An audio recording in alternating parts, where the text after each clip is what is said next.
केन्दुझर जिला आंदपुर ब्लॉक अंतर्गत बाउंसगड़ा छक निकटरे पवित्र अक्षय तृतीया अवसर में अखिमुठी अनुकूल अनुष्ठित हो जायछि। एही कार्यक्रम रे मुख्य अतिथि भावे श्री महेश्वर साहू पूर्वतन राज्य सभापति बीजेपी कृषक मोर्चार जोग देथिले। एथिरे अंचल सफल चाषी मानकु संबोधन मध्य करा जायथिला।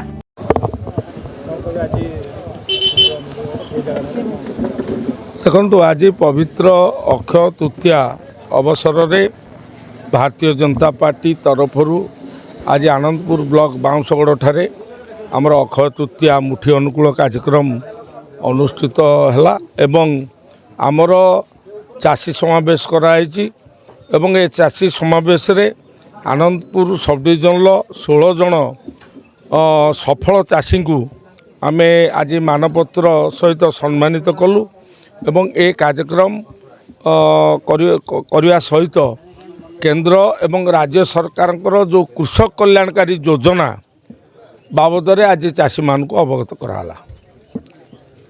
जय जगन्नाथ समस्त नमस्कार। जो सरकार बीजेपी सरकार आम जो सहानुभूति आ जो संबर्धना उत्सव पालन कर आम बहुत गर्वित आउ समस्त को धन्यवाद दूचु। आ बेसी किसी बर्तमान कही पारुनी।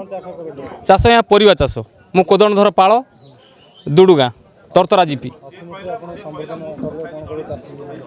अखि मुठी प्रत्येक चाषी भाई को मोर अनुरोध आपण माने सजग भाव में चाष कार्य आरंभ करंतु। आमर ये चाष काम पाई भगवान आमको सब बेले सहानुभूति देवे एतिक मोर कामना आ किछि नुई। केन्दुझर जिल्लारू दशरथ बारिक रिपोर्ट ब्लैक न्यूज ओडिया।